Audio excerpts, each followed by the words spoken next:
So here's the latest. President Biden unveiling a sweeping new round of tariffs on Chinese imports ahead of the November election.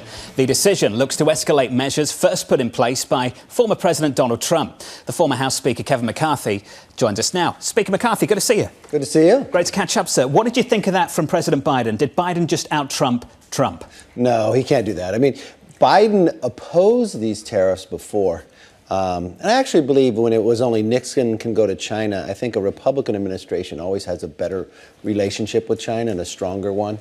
We've watched in this current administration, they've created like an axis of evil with Russia, Iran, and China, something we haven't seen since the 1930s. And there's an interesting piece by Henry Kissinger before he passed and Graham Allison, 79, 79, and 9. 79 years since a great war. 79 years since a nuclear weapon was used, and only 9 countries with the potential of a nuclear, which in the 70s you thought there would be 25 or 30. That doesn't just happen. So foreign policy really matters.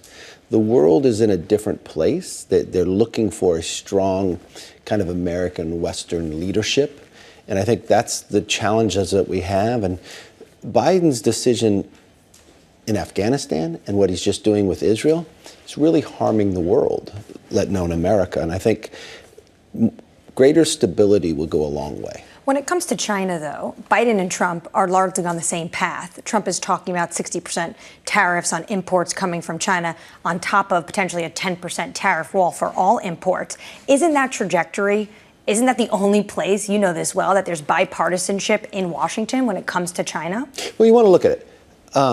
Trump's policies on China, he believed long before he was ever elected.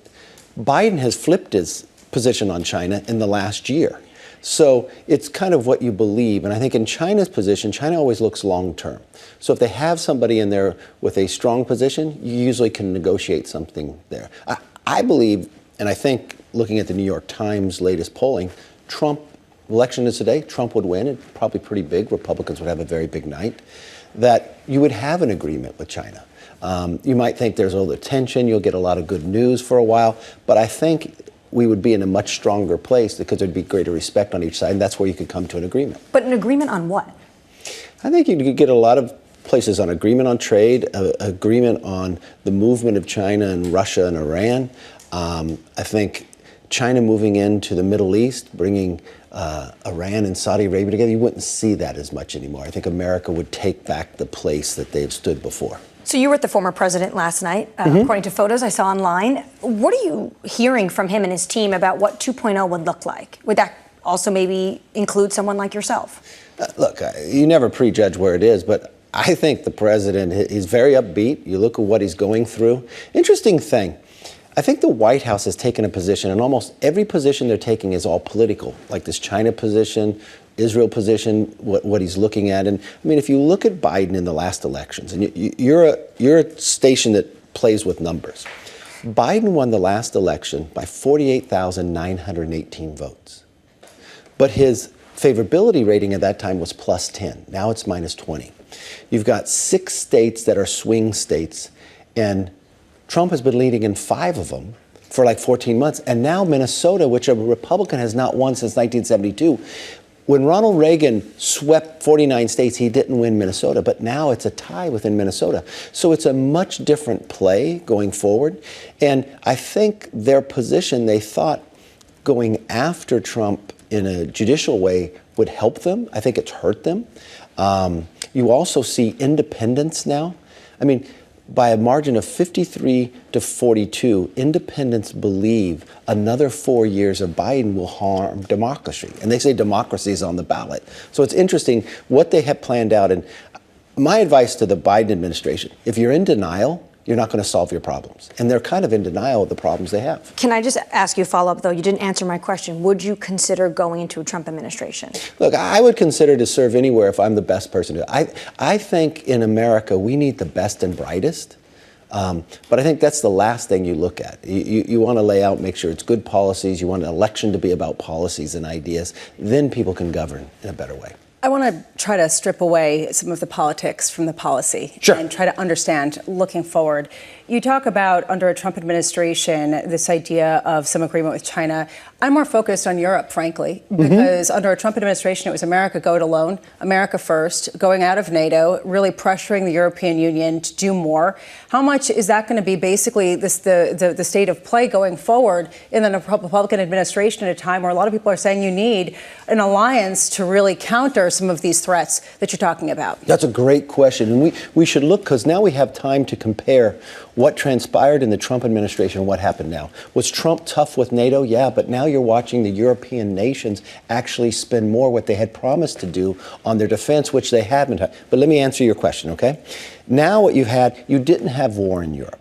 For the first time in any American administration in modern history, Putin had not invaded another country. Now we have war in Europe. But let me finish your answer to your question. You have 5 American embassies that have now had to be evacuated. We now have a base in Africa where the Russians are now coming into, where you have 1,000 U.S. troops leaving out. It's the place we use our drones and others.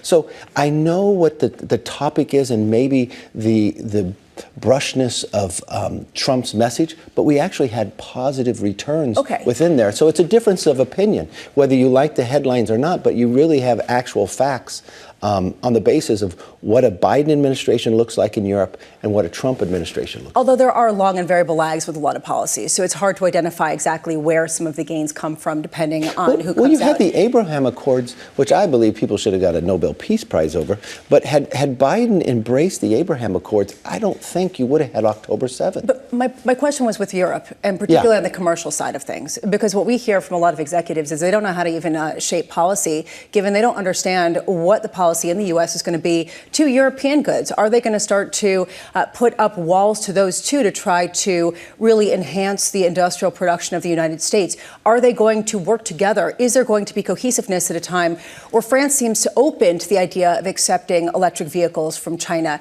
How does a Trump administration deal with issues, given the fact that a lot of people say we need these alliances in order to actually win on some of these issues? Well, I think we have strong alliances. I remember in the Trump administration, I was there with Macron in the White House. I mean, look, every country is going to want to compete with one another. I think what America wants to see is a level playing field.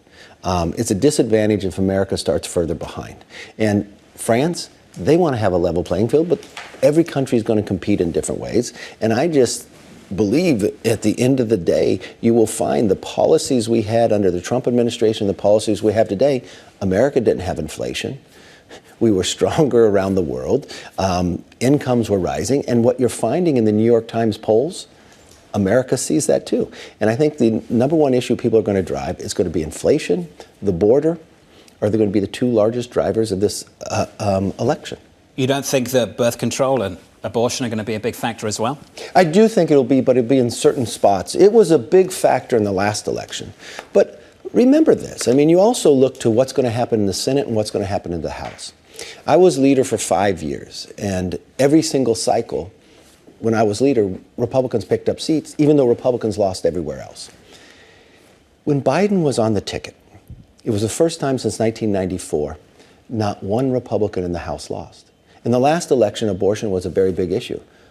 But as leader, I picked up 5 seats in New York and 5 seats in California. You would say abortion would be the top issues there. So I believe in pockets. Arizona could be an issue. Florida could be an issue. But I think it'll be more in a pocket than it will be national. You talk about your leadership. Speaker Johnson had 11 Republicans vote to oust him. You only had 8. Democrats came to save him. Are the Democrats in charge of the House at this point? Hakeem thinks so. I mean, he says it on 60 Minutes. They saved Speaker Johnson. Look. He actually had more Republicans vote against him than you did, but you lost your job. That's not right, huh? Look, I don't believe in the motion to vacate. I think Democrats play politics on both sides. If they didn't think the motion vacate was right then, why did they think it under me? But it is what it is. It's politics. They think they're going to play it for a political purpose to win. Republicans have a better chance on winning seats this election in the House than they did in the last 2 elections we won. So I think it's going to be a big night. You watch what happened in the primaries last night in Maryland. Hogan is going to make Maryland competitive. And what that does, it expands the playing field. The Republicans are going to win the Senate. It's a simple math question. The presidential election, it's still up in the air, but you look at every polling today, Trump is in the lead, and Biden's doing nothing to change that. In the House, there's a better opportunity for Republicans. The only challenge and advantage the Democrats have is they're beating us now on money rather largely, and that will make a difference. I've got about 10 seconds left. Can you give us a name for VP? What do you think? Who would you like to see in that seat? Look, there's some great people, and 10 seconds. I sat with like 10. Look, I think Tim Scott is great. I think our governor in North Dakota is excellent. Nikki Haley? Look, if he picked Nikki Haley, I would say the race is over. Yeah, I think the race is over. That's the entire party. If you look at the primaries, even in Indiana, 10, 20%. I've only got 10 left to the break now, Kevin. We've got to go.